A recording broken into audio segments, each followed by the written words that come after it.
Hello friends, आप सभी का स्वागत है आपके अपने परिवार प्लेटफॉर्म ऑफ स्टडी पे। फ्रेंड, आज हम इस वीडियो में रेलवे एग्जाम 2024 के जीके जीएस का पार्ट नंबर 7 करेंगे। जो आपको पता ही एएलपी जेई टेक्नीशियन की एग्जाम डेट अनाउंस हो चुकी है और नवंबर में एएलपी का एग्जाम है, दिसंबर में जेई और टेक्नीशियन का एग्जाम है। तो जिन लोगों ने फॉर्म भरा है इस वीडियो जरूर देखिएगा। जीके जीएस के प्रीवियस ईयर क्वेश्चन के आधार पर क्वेश्चन बनाए गए हैं। तो चलिए पहले सवाल से हम शुरुआत करते हैं। तो फ्रेंड, पहला क्वेश्चन है, भूदान आंदोलन किसने प्रारंभ किया था? महात्मा गांधी, जयप्रकाश नारायण, विनोबा भावे या राम मनोहर लोहिया? तो फ्रेंड, भूदान आंदोलन है ये साउथ में चलाया गया था। किसके द्वारा? विनोबा भावे जी के द्वारा। Option number C. Colour change कर लेते हैं, ठीक है। Option number C. अगला सवाल है, लाइफ डिवाइन पुस्तक के लेखक कौन हैं? महात्मा गांधी, रविन्द्रनाथ टैगोर, राधा कृष्ण, अरविंद घोष? तो आप सबको पता है जो भी पुस्तक हैं और बुक्स एंड ऑथर से एक दो क्वेश्चन जरूर पूछे जाते हैं रेलवे के अंदर, और हर शिफ्ट पे पूछे जाते हैं। एक सवाल तो कंफर्म मानिए, एक नंबर आपको कंफर्म दिला के जाएगा आपको। और लाइफ डिवाइन पुस्तक बहुत ज़्यादा इंपॉर्टेंट है, ये लिखी गई है अरविंद घोष के द्वारा। Option number D. और एक किताब आपसे और ज़्यादा पूछी जाती है, the white tiger. The white tiger के लेखक है अरविंद अडिगा, ठीक है ना। बंगाल की एशियाटिक सोसाइटी 1784 में स्थापित के प्रवर्तक थे? Warren Hasting, sir William Jones, James मैनिक्सॉ या जेम्स प्रिस्पर? सब जानते हैं बंगाल में एशियाटिक सोसाइटी की स्थापना की गई थी 1784 में। किसके द्वारा? सर विलियम जोन्स के द्वारा। Option number B. और 1780 में भी एक घटना हुई थी। कौन सी घटना हुई थी? बंगाल गजट।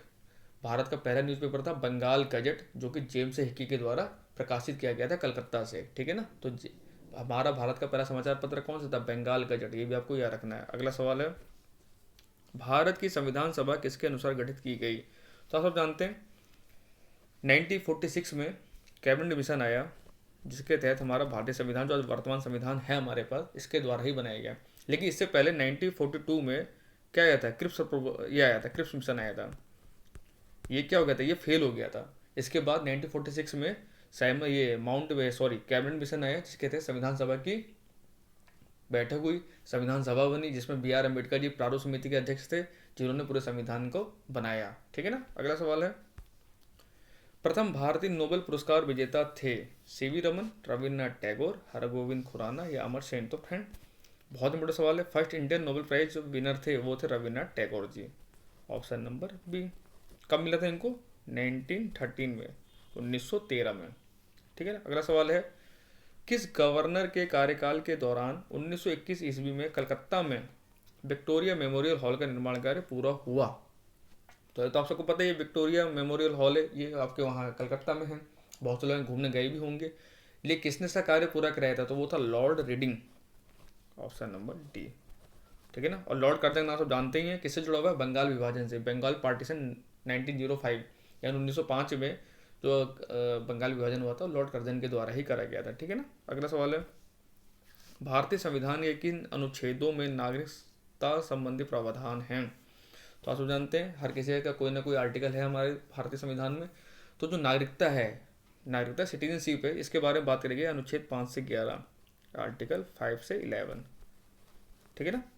अगला सवाल है, भारत के महान्यायवादी की नियुक्ति संबंधी अनुच्छेद कौन सा है? Which article relates to the appointment of the attorney general of India? तो अटॉर्नी जनरल ऑफ इंडिया ये सबसे बड़े कानून अधिकारी होते हैं भारत सरकार के, और ये सुप्रीम कोर्ट वगैरह में जा सकते हैं, ठीक है ना। तो ये होते हैं आर्टिकल 76। बहुत इंपॉर्टेंट, सवाल बहुत पूछा जाता है एग्जाम के अंदर। आर्टिकल 76 का संबंधित है अटॉर्नी जनरल ऑफ इंडिया से। ये भारत के महान्यायवादी कहलाते हैं और भारत के विधिक अधिकारी भी कहलाते हैं। और वर्तमान में जो हमारे अटॉर्नी जनरल ऑफ इंडिया हैं वो है वेंकट रमणी जी, ठीक है ना। अगला सवाल है, वॉलीबॉल की प्रत्येक टीम में खिलाड़ियों की संख्या कितनी होती है? स्पोर्ट्स से संबंधित क्वेश्चन आते ही आते हैं, आप सबको पता है। तो वॉलीबॉल में ईच टीम में कितने प्लेयर होते हैं? 6 प्लेयर होते हैं। और अगर आपसे पूछेगा बास्केटबॉल, तो बास्केटबॉल में 5 होते हैं। खो खो में कितने होते हैं? खो खो में 9 होते हैं, ठीक है। क्रिकेट में 11 होते हैं। रग्बी फुटबॉल में 14 होते हैं। हॉकी में 11 ही होते हैं। वाटर पोलो में कितने होते हैं? वाटर पोलो में 2 होते हैं। सतलज एवं काली नदियों के बीच हिमालय का कौन सा प्रादेशिक विभाग स्थित है? Which regional division of the Himalaya is situated between the Sutlej and Kali rivers? तो जो सतलज और काली रिवर की जो हमारा हिमालय का जो रेंज आती है, जो डिवीजन हमारा आता है, वो आता है हमारा Kumaon Himalaya. Option number B. ये बहुत बड़ा सवाल है, बहुत बार पूछा गया सवाल को, ठीक है ना। अगला सवाल है, किसके द्वारा तृतीय बहुसंगीति को संरक्षण प्रदान किया गया था। तो जो तृतीय बहुसंगीति आपको पता है टोटल 4 बहुसंगीति हुई थी, जिसमें जो थर्ड बहुसंगीति हुई थी किसके द्वारा कराई गई थी, ये कराई गई थी सम्राट अशोक के द्वारा। तो राइट आंसर होगा हमारा अशोक, ठीक है ना। अगला सवाल है, फायान किसके शासनकाल में भारत आया था। तो आप सब जानते हैं पहले बुद्धिज्म पढ़ने के लिए, और हमारा जो नालंदा विश्वविद्यालय था बहुत फेमस था, तो उसको बाद में वो तो अलाउद्दीन खिलजी ने वो बेकार कर सब चला वला के हमारा बर्बाद कर दिया। लेकिन तो सबसे पूरा वर्ल्ड विख्यात था हमारा, सबसे बड़ा विश्वविद्यालय हमारे यहाँ पे था, जो पढ़ाई पढ़ने के लिए यहाँ पे आते थे। तो फायान जो आया था वो आया था चंद्रगुप्त तृतीय के समय में, Chandragupta second, second option number D. अगला सवाल है, सामान्य व्यक्ति के रक्त का पीएच मान होता है। तो बहुत बड़ा सवाल है, पीएच से रिलेटेड। जैसे आपको नींबू के रस का पीएच पता होना चाहिए, दूध का पीएच पता होना चाहिए, समुद्री जल का पीएच पता होना चाहिए, यूरिन का जो पेशाब होता है उसका पीएच पूछा जाता है एग्जाम के अंदर, मुंह के अंदर हमारे कितना पीएच होता है, रक्त का कितना पीएच होता है, ये सब पूछे जाते हैं एग्जाम के अंदर, ठीक है ना। तो पीएच आप जानते हैं पावर ऑफ हाइड्रोजन। देखो टोटल 1 से लेकर 14 तक स्केल होता है हमारा पीएच में, जिसमें 1 से लेकर 7 तक क्या होता है, एसिड, और 0 तो आपको पता ही न्यूट्रल होता है, और 7 से जो 14 होता है वो हमारा होता है बेसिक,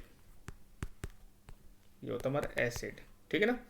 तो फ्रेंड जो रक्त का पीएच होता है वो हल्का सा क्षारीय होता है, हल्का क्षारीय होता है। तो 7.4 हमारा आंसर होगा, ये एग्जैक्ट वैल्यू है, और यही एग्जैक्ट वैल्यू एग्जाम में भी दी जाती है, और यही आपको आंसर लगाना है, ठीक है ना। तो 7 से थोड़ा ज़्यादा है, यानी हल्का सा हमारा जो ब्लड है वो क्षारीय होता है, लेकिन है एसिडी हमारा ब्लड, ठीक है ना।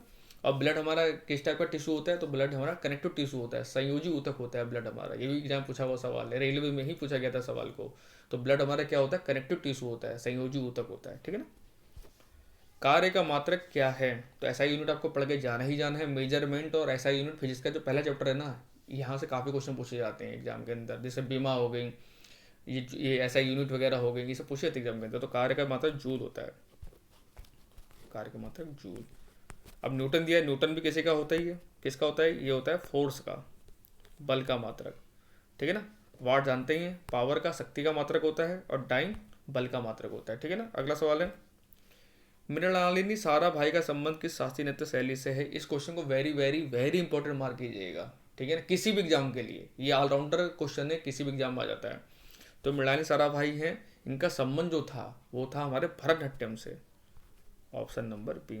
और आप सबको पता है विक्रम साराभाई का मैं नाम सुना होगा, स्पेस प्रोग्राम में जिनका नाम जानते हैं, विक्रम साराभाई जिन्होंने इसरो की स्थापना करवाई थी, ये उन्हीं की वाइफ है, ये मृणालिनी साराभाई जो उन्हीं की वाइफ थी ये, क्यों, ठीक है ना। तो भरतनाट्यम कहाँ का लोग ने, ये सॉरी क्लासिकल डांस है हमारा, ये भरतनाट्यम जो है तमिलनाडु का क्लासिकल डांस है हमारा। कथक हम जानते हैं नॉर्थ इंडिया का है, ओडिसी नाचोतलर उड़ीसा का है, और कुचिपुड़ी आंध्र प्रदेश का है। ये भी एग्जाम पूछे जाते हैं, ठीक है ना। तो thank you for watching. Video अच्छा लगा है तो लाइक शेयर कीजिएगा, और चैनल पहली बार चैनल को सब्सक्राइब जरूर कर लीजिएगा।